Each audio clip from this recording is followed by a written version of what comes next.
On this episode of Film Crash, it's 4/26, which means it's Aliens Day. Coming up next. Hey everybody, it's JDV here for Evil Genius Entertainment. Happy Aliens Day.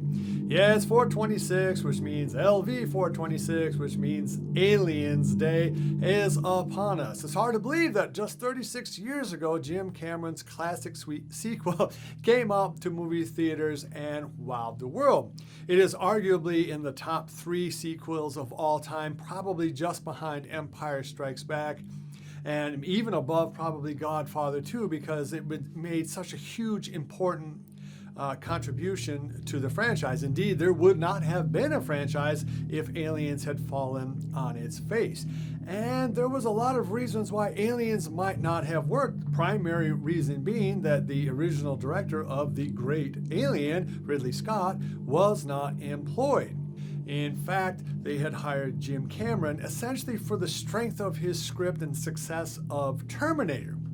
And while Terminator is, of course, a now very, very famous movie, and Jim Cameron is one of the most famous movie directors in the world, at the time they went in production of Aliens, that was not true. Most of the crew, which were all English because they shot the film in England, had never seen Terminator and didn't give a rat's butt about Jim Cameron. And this led to some culture clash issues with Cameron, who wanted to work, where the English had a much more laid back approach to things, wanting to take tea times at 3 and things like that. And of course, they had a great abiding love for Ridley Scott, who of course is English, one of their own, and had worked in that industry for at least a decade. But it wasn't just conflict between the director and crew as that show went into production.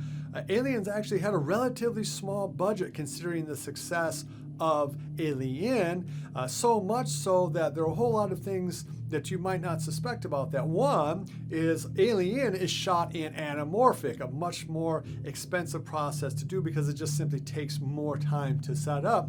Whereas Alien is actually shot in spherical, which is your standard 16:9. Now, while it looks fabulous, it is one of the indications of a cost-cutting measure. So too is the fact that they had to use so much use of models and rear projection and other kind of old school 50s and 60s technique because they simply could not afford computer-controlled animations and things like that. And you also got to remember they had no CG at the time. So when you look at Aliens now, if you watch it tonight, the spectacle of that film, considering the budget and the relative lack of technology at the time, really is amazing. In fact, the budget was so small that they could only afford to make, I think, 6 alien costumes for the entire film, not counting the mother alien. And when you watch the film, you see all these aliens jumping through the ceiling and coming up through the floor and getting blown away and all of that. You think, no, they must have had 50 costumes, 100 alien costumes.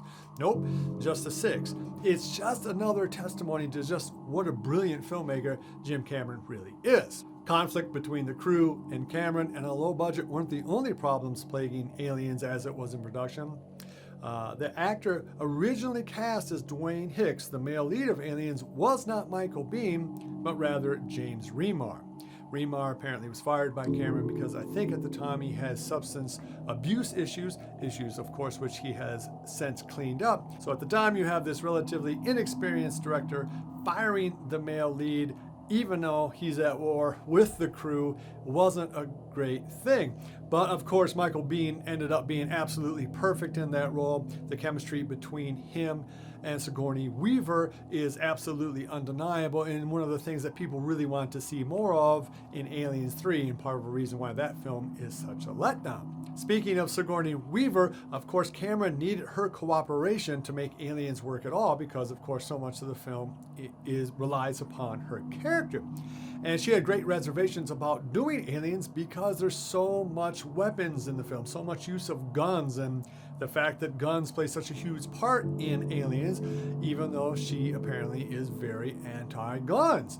So she had to kind of be coaxed into doing the film. Obviously, she does a great job. I think Time Magazine even had her on her cover, calling her Rambolina. She does such a great job of pulling off the weapons play in Aliens. So there you go, happy Aliens Day. There's some facts about Aliens that you may or may not have known. It is a great movie. It really does stand the test of time.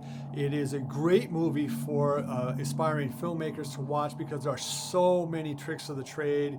You know, everything from, you know, shooting the film backwards for when aliens pull open the door, to the use of puppets, rear projection, models. Basically every trick in the book up to that time Jim Cameron used, and he used it so well that the audience never even suspects that they're being fooled. Well, happy Aliens Day, and if you like this sort of content, please give me a thumbs up. Subscribe to this channel if you haven't. Love each other, and until next time, I'll see you guys on another episode of Film Crash. Mwah! Be sure to visit evilgeniusentertainment.com for exclusive content, swag, casting call news, and much more.